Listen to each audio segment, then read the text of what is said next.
আজকে রায় হয়েছে। এই রায়ে সর্বমোট খালাস পেয়েছেন 7 জন। 7 জন বলে এই 7 জনের ভিতরে 4 জন খালাস পেয়েছেন যারা কন্টেস্ট করেছেন, একজন খালাস পেয়েছেন যিনি পলাতক ছিলেন, নুরুল আমিন। এছাড়াও 2টো আপিল অ্যাবেটেড হয়ে গেছে, জনাব মতিউর রহমান নিজামী এবং জনাব আব্দুর রহিম, ওনাদের আগেই মৃত্যুবরণ করেছেন।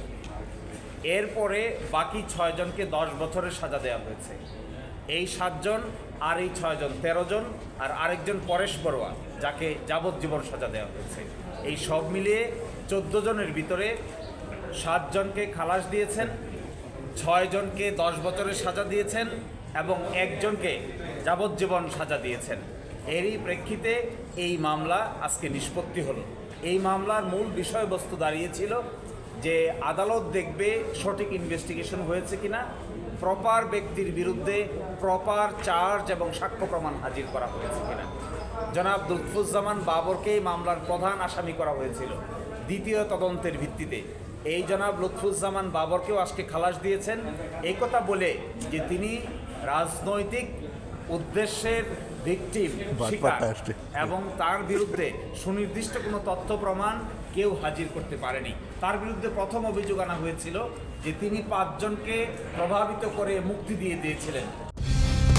কালার এক্সপার্ট, জর্জ স্যাপ এবং মাইল্ড অন হ্যান্ডস টেকনোলজি সমৃদ্ধ অরিক্স ক্রিস্টাল ওয়াশ আপনার লন্ড্রি এক্সপার্ট। এই 5 জনেই আদালতে ছিল, 5 জনেই হাজির ছিল, 5 জনেই 164 ধারা জবানবন্দি করেছে। সুতরাং 5 জনকে মুক্তি দেওয়া হয় নাই।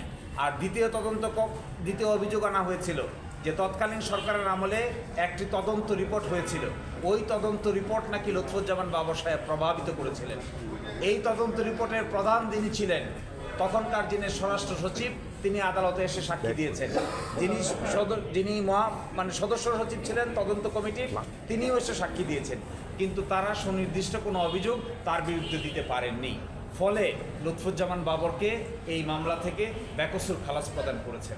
এছাড়াও অন্যান্য আসামি, বিশেষ করে মতিউর রহমান নিজামীর পক্ষে আমরা ছিলাম, ওনাকে মামলাটা অ্যাবেট হয়ে গেছে যেহেতু তিনি আগেই মৃত্যুবরণ করেছেন, কিন্তু যে ফাইন ছিল এই ফাইনটিও তিনি অন মেরিট খালাস করে দিয়েছেন। ফলে এই মামলায়ও আর কোনো একুইটাল পেয়েছেন। বাকিদের সংশ্লিষ্ট আইনজীবী আছে, সংশ্লিষ্ট আইনজীবীরা আপনাদের সামনে কথা বলবেন। সংখ্যাটা নিয়ে কনফিউশন আছে, সংখ্যাটা একটু বলেন। একজন বলছেন যে এভিডেন্সের অভাবের কারণে ওনারা মূলত এই মামলায় এভিডেন্স কম ছিল। এভিডেন্স কম না, এভিডেন্স নাই। এভিডেন্স যদি প্রমাণ করা না যায় তবেই তো খালাসপ্রাপ্ত হয়। এখানে বাবর সাহেবের বিরুদ্ধে কোনো সুনির্দিষ্ট অভিযোগই নাই। এবং আপনারা এটাও জানবেন যে বাবর সাহেবের বিরুদ্ধে এই মামলায় দ্বিতীয় তদন্তে তাকে আসামি করা হয়েছে। প্রথম তদন্তে তো তিনি আসামিই ছিলেন না। 28 জন সাক্ষী হয়ে যাওয়ার পরে নতুন করে অ্যাপ্লিকেশন দিয়ে তদন্ত করে ফার্দার ইনভেস্টিগেশনে বাবর সাহেবকে আসামি করা হয়েছিল। সেই জন্য ফার্দার ইনভেস্টিগেশনের যে সাক্ষ্য প্রমাণ এসেছে সেখানে সুনির্দিষ্ট কোনো সাক্ষ্য প্রমাণ আসেনি। ফলে খালাস দেওয়া ছাড়া আদালতের সামনে আর গত্যন্তর থাকে না। নামগুলো একটু আবার বলবেন, কতগুলো কার কার খালাস হয়েছে এগুলো একটু আবার বলেন, কেন খালাস হলো এই যুক্তিগুলো একটু বলে দেন।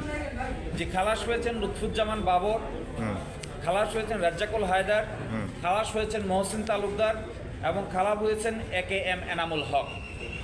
একই সাথে এই খালাসের মধ্যে মৌলানা মতিউর রহমান নিজামী এবং নুরুল আমিন, যিনি তখন সেক্রেটারি ছিলেন শিল্প মন্ত্রণালয়ে, এবং যার মামলা অ্যাবেট হয়ে গেছে, মৃত্যুবরণ করেছেন ব্রিগেডিয়ার জেনারেল আব্দুর রহিম।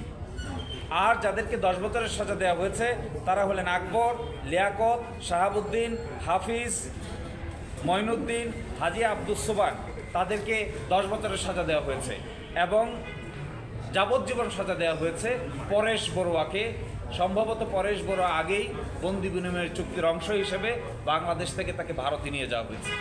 আর যাদের 10 বছর হয়ে গেছে তাদের কি হবে? আর যাদের 10 বছরের সাজা হয়ে গেছে তাদের জন্য বলেছেন 35-এর এ ধারা প্রযোজ্য হবে।